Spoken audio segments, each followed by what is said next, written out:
We begin with Trump's cascading problems from the war to a growing MAGA backlash. Americans are shouldering the financial fallout in what is Trump's war of choice. Now, he's floated differing, sometimes obviously contradictory estimates for when the Iran war may end, as well as what defines victory. He said 4 to 5 weeks. He said as long as necessary. Now he's saying it can end very soon. So if you look at this list, you don't have to memorize it all. It's just obviously all over the place.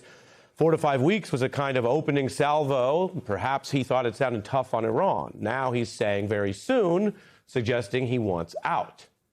The cost is massive. $740 annually for households paying gas alone, more for people with jobs and lives that involve, of course, extra driving. A lot of parts of the country, people drive more than the average, and they have to. Trump is also raising future debt and taxes with war spending.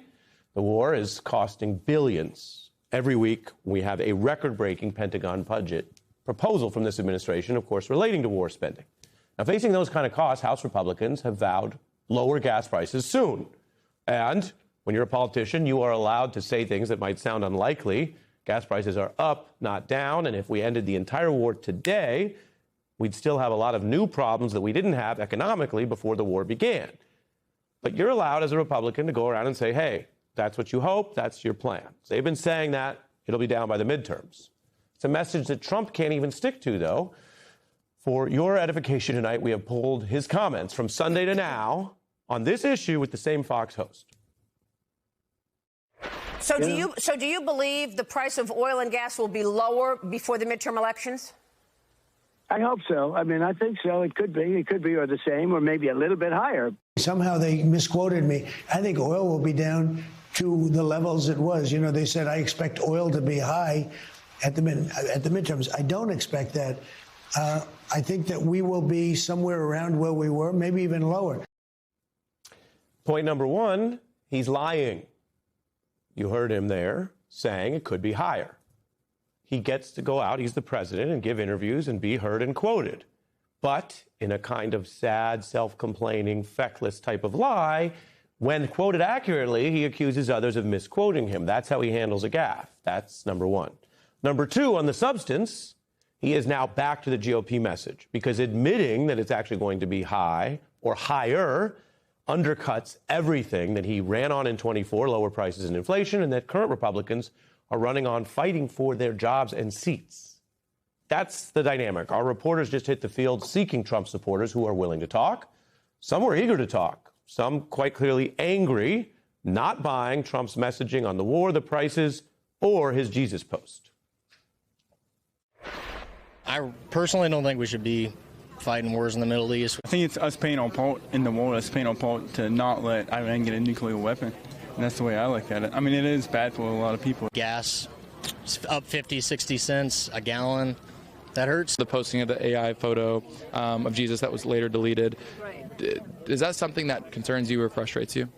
The photo hit me in the gut. I tell him to go to church. Go to church and get saved. It's inappropriate. He shouldn't be posting that. That's people in the field. You can hear just naturally talking in their own voice and language about what they're seeing. That's what's really out there. For example, it's anecdotal. Then there's the influencers. Take podcaster Joe Rogan, who hosted and backed Trump in 24. He has had a growing list of critiques against Trump lately. You can interpret that as an important kind of semi-conservative figure who's against a lot of what Trump's doing, or you can interpret it as an influencer who is digitally connected to a growing set of former Trump fans who are mad like the people I just showed you. But either way, he's added blasphemy to the list. I can mention for context, Rogan is Catholic. He talks about that part of his faith in his life publicly. That's part of his show sometimes. And here he's using his signature style to deflate Trump with mockery and some scorn for the absurd other lie that Trump offered. When under attack for this post, the president falsely claimed that he thought this was the image of him as a doctor. AI God has to come alive, take over the system. AI God, the one that created that Jesus meme that Trump just posted, that's AI God. Joe, I told you, he explained it. He was a doctor. That's what they call them. That's what AI God calls Jesus. Jesus is a doctor. That's Rogan's style. That is not the type of reaction the Trump administration wants, but he is at a point where doing dishonorable things, according to many of his own supporters, a lot of religious people offended by that, and then lying to his supporters about it is not just getting the usual brush off. We're joined by Reverend Al Sharpton, host of Politics Nation on MS Now, the president and founder of the National Action Network, where he just hosted many top officials, including aspiring 2028 Democrats, and Michelle Goldberg, New York Times columnist, MS Now analyst. Welcome to both of you. Michelle, you do see something changing out there. We have long heard the narrative of he's bulletproof and they'll put up with anything. Doesn't seem to be true right now. Well, I think for two reasons. I mean, one, because people are obviously feeling the effects of this war, and they also don't understand it. He never set about explaining why he went into this war. He has given shifting rationales for it. He's giving shifting rationales for when it might end. But also, I think that people are starting to feel the effect of his erraticism in their own life. Even some of the people who loved the fact that he terrified, liberals like me. Well, now it's not just kind of liberals like me who are riding on this bus with an out-of-control drunk driver at the helm. And every time he kind of keeps escalating this this wasn't I don't know if this was the most outrageous thing he's ever posted, but this was a direct attack coupled with his picking a fight with the Pope. This was a direct attack, I think, on many of his Christian supporters. And it's been fascinating to see some of them online, some people who originally were kind of all in on Trump. It's not just that they are now skeptical of Trump. They are now asking themselves whether or not Trump is the Antichrist. Antichrist, yeah. And Tucker has been out there saying, oh, did you notice Trump didn't have his hand on the Bible? These type of attacks when he was sworn in. These are attacks you're used to against an Obama figure. Now they're catching up. Rev, you are a reverend. You've mixed faith and advocacy in politics. And you look at something like this, on the one hand, there's nothing new about this. Trump ran on banning Muslims, right? Banning people based on religion is bigotry. It's wrong. That was a big part of anti-Semitism in Europe, banning, expelling, or killing. We've seen that type of Islamophobia and hate against people because they're Muslim. He fomented it. But our history includes that against Catholics as well. And so what we're seeing now is other individuals waking up to the fact that these kind of attacks on the Pope, or this kind of what they view as blasphemy, disrespect to people based on religion, they don't like it that it's happening to these religions. But isn't this what Trump's been doing all along? He has definitely been doing it all along. But what he has not read correctly is that people can afford and try to justify what is happening to them, the Jews, whoever, the Catholics. But now you're talking about my Jesus, and you're denigrating it.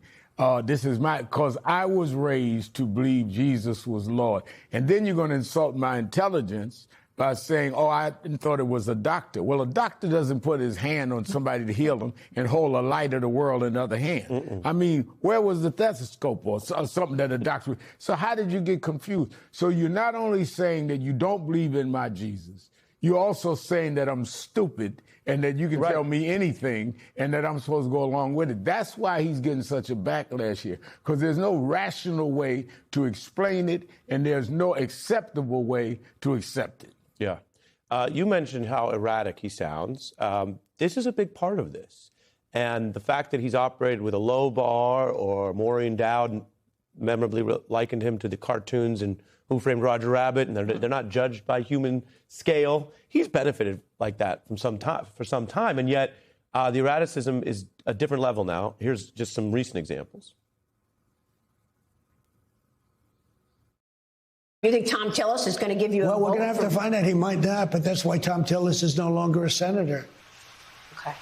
On the AI Tom Tillis is no longer a senator, right? Well, he's on his way out. Well, no, he quit. But he quit. Nobody's ever ended one war. Who's ended one? Nobody.